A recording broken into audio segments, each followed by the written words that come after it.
नमस्कार, मैं उज्ज्वला। उत्तर प्रदेश की बड़ी खबरों में आपका स्वागत है। आज है 10 जून, दिन बुधवार। खबरों की ओर बढ़ने से पहले आपसे एक छोटी सी अपील। अगर आप भी सरकारी नौकरी की तैयारी कर रहे हैं तो ये बुलेटिन आपके लिए खास है, क्योंकि हम बुलेटिन के अंत में करंट अफेयर से कुछ सवाल लेकर के आते हैं, जिसका अगर आपने सही जवाब दिया तो आपका नाम हमारे बुलेटिन में दिखाया जाएगा। वहीं बीते दिन जिन्होंने हमारे वीडियो पे कमेंट किया है उनके नाम है बेबी शाह, सूरज गौर, आलोक सिंह, शिवेंद्र चौधरी, राजकुमार, रमेश गुप्ता, अमित शिरोही और ओमकार नाथ। इसी के साथ बढ़ते आज की सुर्खियों की ओर। 240 कर्मियों को आपदा प्रबंधन के लिए मिलेगा विशेष प्रशिक्षण। यूपी में 5 मंडलों में बनेंगे आयुष महाविद्यालय और अस्पताल। यूपी में रजिस्ट्री कार्यालय होंगे पासपोर्ट सेवा केंद्र जैसे आधुनिक। यूपी पीसीएस 2026 में बम्पर पदों की उम्मीद। मोहम्मद सिराज को T20 सीरीज से मिला आराम। चलिए एक नजर डालते हैं आज की 25 बड़ी खबरों की ओर। बीओबी अप्रेंटिसशिप में आवेदन का आखिरी मौका 15 जून तक। बैंक ऑफ बड़ौदा में अप्रेंटिसशिप पदों के लिए आवेदन की अंतिम तिथि 15 जून है। उम्मीदवारों को स्नातक योग्यता के साथ ऑनलाइन आवेदन करना होगा। चयन लिखित परीक्षा, दस्तावेज सत्यापन और स्थानीय भाषा टेस्ट से होगा। चयनित उम्मीदवारों को 15,000 रुपए मासिक स्टाइपेंड मिलेगा। प्रोजेक्ट गंगा से 20 लाख घरों तक पहुंचेगा हाई स्पीड इंटरनेट। मुख्यमंत्री योगी आदित्यनाथ प्रोजेक्ट गंगा शुरू करेंगे, जिसके तहत 20 लाख घरों तक हाई स्पीड इंटरनेट पहुंचेगा। ग्रामीण क्षेत्रों में डिजिटल सेवा प्रदाता और रोजगार सृजन पर जोर रहेगा। यह परियोजना डिजिटल कनेक्टिविटी, वाईफाई, ओटीटी सेवाएं और साइबर सुरक्षा के जरिए ग्रामीण अर्थव्यवस्था को मजबूत करेगी। यूपी में 28,60,000 हैंडपंपों की होगी जियो टैगिंग। पंचायती राज मंत्री ओम प्रकाश राजभर ने ग्रामीण हैंडपंपों का डिजिटल रिकॉर्ड, जियो टैगिंग और रंग कोडिंग करने के निर्देश दिए हैं। इससे जल गुणवत्ता और स्थिति की जानकारी ऑनलाइन मिलेगी। 28,60,000 हैंडपंपों की निगरानी और खराब हैंडपंपों की पहचान कर ग्रामीण पेयजल व्यवस्था सुधरेगी। 240 कर्मियों को आपदा प्रबंधन के लिए मिलेगा विशेष प्रशिक्षण। प्रदेश में विशेषकृत बचाव दल का गठन किया जाएगा, जिसमें 240 कर्मियों को एनडीआरएफ, बीएसएफ और अन्य बलों में प्रशिक्षण मिलेगा। यह दल आपदाओं और दुर्घटनाओं में काम करेगा। मुख्यमंत्री ने आधुनिक फायर सिस्टम, तेज एनओसी प्रक्रिया और अग्नि सुरक्षा व्यवस्था मजबूत करने के निर्देश दिए। यूपी में वस्त्र उद्योग और माटी कला से रोजगार बढ़ाने की बड़ी योजना। प्रदेश सरकार वस्त्र उद्योग और माटी कला को रोजगार सृजन का बड़ा माध्यम बनाने की तैयारी कर रही। मुख्यमंत्री ने कौशल विकास को उद्योग की जरूरतों से जोड़ने, आधुनिक टेक्निक अपनाने और युवाओं और कारीगरों को स्वरोजगार से जोड़ने के निर्देश दिए हैं। इनमें नई बाजार संभावनाएं विकसित होगी। यूपी में 5 मंडलों में बनेंगे आयुष महाविद्यालय और अस्पताल। प्रदेश के 5 मंडलों में राजकीय एकीकृत आयुष महाविद्यालय और अस्पताल बनाए जाएंगे, जो शिक्षा के साथ शोध केंद्रित होंगे। इनमें आयुर्वेद, योग और अन्य चिकित्सा पद्धतियों का शोध होगा। अत्याधुनिक लैब, इंटरनेशनल सुविधाएं और नए रोजगार अवसर भी विकसित किए जाएंगे। यूपी में रजिस्ट्री कार्यालय होंगे पासपोर्ट सेवा केंद्र जैसे आधुनिक। प्रदेश में रजिस्ट्री कार्यालयों को पासपोर्ट सेवा केंद्रों की तरह आधुनिक और टेक्निक आधारित बनाने की योजना है। मुख्यमंत्री ने पेपरलेस रजिस्ट्रेशन, एआई, बायोमेट्रिक और डिजिटल सिस्टम लागू करने के निर्देश दिए। इससे पारदर्शिता, तेज सेवा, निवेश प्रोत्साहन और राजस्व वृद्धि सुनिश्चित होगी। गन्ना किसानों की खुशहाली बनी यूपी विकास की पहचान। उत्तर प्रदेश में किसानों, विशेष करके गन्ना किसानों के लिए योगी सरकार ने कर्ज माफी, समय पर भुगतान और मूल्य वृद्धि जैसे बड़े कदम उठाए हैं। 3,22,000 करोड़ रुपए से अधिक भुगतान हुआ। इससे किसान आत्मनिर्भर, आर्थिक रूप से मजबूत और खेती में अधिक भरोसेमंद बने हैं।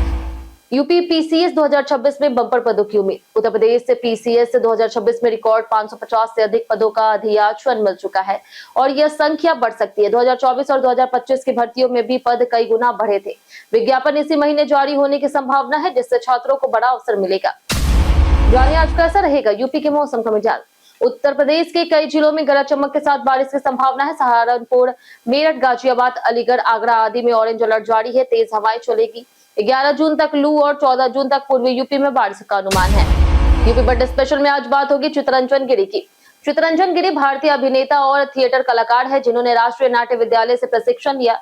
With the man beyond the bridge और सुपर 30, भोंसले ठाकरे जैसी फिल्मों में नजर आए। उन्हें कई फिल्म महोत्सव में सर्वश्रेष्ठ अभिनेता पुरस्कार और आलोचनात्मक सराहना मिली। अब पूरी तरह ऑनलाइन होगा ITI admission system. Uttar Pradesh ITI में 2026-27 सत्र के लिए नई ऑनलाइन प्रवेश नीति लागू हुई है। मेरिट आधारित 5 चरणों में सीट आवंटन होगा। 75% सीट स्थानीय अभ्यर्थियों के लिए आरक्षित है। अपग्रेडेशन और रिक्त सीट भरने की सुविधा से युवाओं को बेहतर प्रशिक्षण और रोजगार अवसर मिलेंगे। मई के बिजली बिल के साथ लगेगा 10% अतिरिक्त शुल्क। प्रदेश में बिजली उपभोक्ताओं को मई बिल के साथ 10% ईंधन अधिभार देना होगा। इससे करीब 1610 करोड़ रुपए वसूली की संभावना है। आयोग के जवाब पर देरी और अध्ययन का हवाला दिया गया है। उपभोक्ता परिषद ने इससे अनियमितता बताते हुए आपत्ति दर्ज की है। हर विधानसभा क्षेत्र में 80 से 85 करोड़ के होंगे विकास कार्य। लोक निर्माण विभाग आगामी विधानसभा चुनाव को देखते हुए दिसंबर तक विकास बजट खर्च करने की तैयारी में है। हर विधानसभा क्षेत्र में 80 से 85 करोड़ के कार्य होंगे। जनप्रतिनिधियों के प्रस्ताव प्राथमिकता में रहेंगे। मुख्यमंत्री मंडलीय दौरे का विकास कार्यों की समीक्षा करेंगे। नाबालिग बच्चियों के अपहरण मामलों पर हाईकोर्ट सख्त। इलाहाबाद हाईकोर्ट की लखनऊ खंडपीठ ने नाबालिग बच्चियों के लापता और अपहरण मामलों पर सख्ती दिखाई है। डीसीपी को व्यक्तिगत निगरानी और 3 दिन में रिपोर्ट देने का आदेश दिया गया है। पुलिस की कार्यप्रणाली पर सवाल उठे। 15 मामले अब भी लापता बताए गए। बक्सी का तालाब में बनेगा भव्य संस्कृति अनुभव केंद्र। लखनऊ में संस्कृति संग्रहालय, म्यूजियम एंड रिचुअल सेंटर बनाया जा रहा, जिसके लिए 23 करोड़ 42 लाख रुपए स्वीकृत हुए हैं। इसमें भारतीय परंपराएं, संस्कार और जीवन शैली को आधुनिक टेक्निक से प्रदर्शित किया जाएगा। यह केंद्र जन्म से मोक्ष तक की जीवन यात्रा और संस्कृति मूल्यों को दिखाएगा। केंद्र प्रायोजित योजना से लाखों लोग बने साक्षर। प्रदेश में नव भारत साक्षरता कार्यक्रम के तहत अब तक 11.68 लाख से अधिक लोग साक्षर हुए हैं।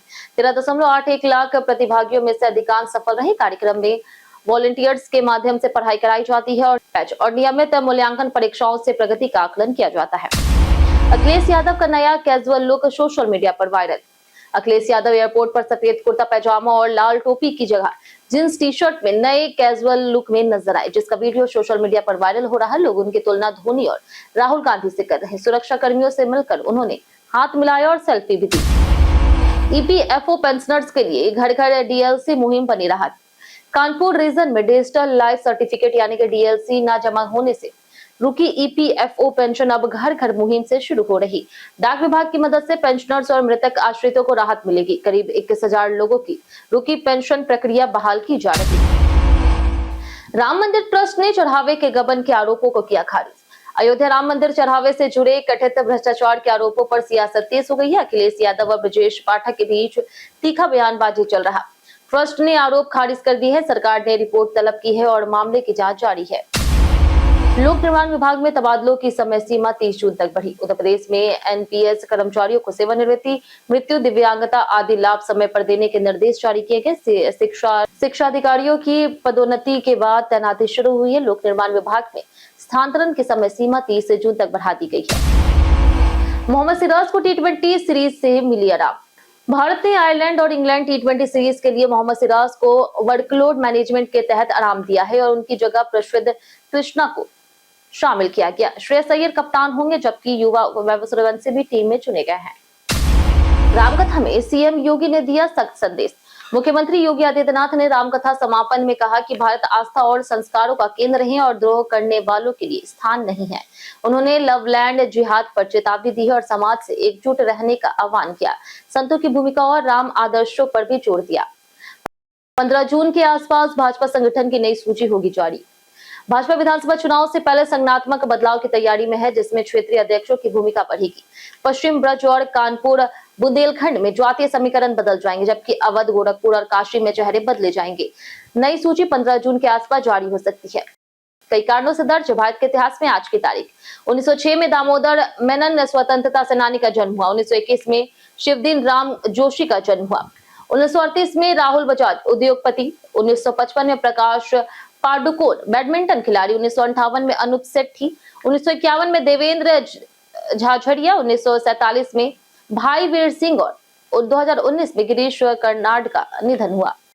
हम प्रतिदिन आपसे 5 ऐसे जरूरी सवाल उसके जवाब बताएंगे जो कि यूपीपीएससी जैसे अन्य प्रतियोगी परीक्षाओं में काम आएंगे। सवाल इतिहास, यूपी स्पेशल, करंट अफेयर्स और भूगोल से रहेंगे। पूछे गए 5 सवाल में आपने कितना सही जवाब दिया हमें कमेंट करके जरूर बताएं।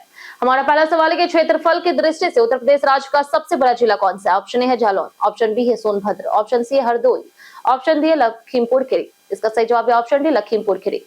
हमारा दूसरा सवाल, उत्तर प्रदेश से राज्यसभा के लिए कितने सदस्य चुने जाते हैं? ऑप्शन ए है 11, ऑप्शन बी है 21, ऑप्शन सी है 31, ऑप्शन डी 51। इसका सही जवाब है ऑप्शन सी 31। हमारा तीसरा सवाल है, उत्तर प्रदेश राज्य के किस शहर में उच्च न्यायालय स्थित है? ऑप्शन है लखनऊ, ऑप्शन बी है Kanpur, option C Allahabad, option D है मेरठ। इसका सही जवाब है ऑप्शन सी इलाहाबाद। हमारा चौथा सवाल है कि कनौज के निकट गंगा से कौन सी नदी मिलती है? ऑप्शन ए है मंदाकिनी, ऑप्शन बी है अलकानंदा, ऑप्शन सी है भागीरथी, ऑप्शन डी रामगंगा। इसका सही जवाब है ऑप्शन डी रामगंगा। हमारा आखिरी सवाल है किससे प्रधानमंत्री के समय बांग्लादेश का गठन हुआ? Option A Lal Bahadur Shastri, option B है गुलजारी लाल नंदा, ऑप्शन सी है मोरारजी देसाई, ऑप्शन डी इंदिरा गांधी। इसका सही जवाब है ऑप्शन डी इंदिरा गांधी। इसी के साथ बढ़ते हैं आज के सवाल की। आज का सवाल है आपके इलाके में सबसे बड़ा मुद्दा क्या है? बेरोजगारी, महंगाई या कानूनी व्यवस्था?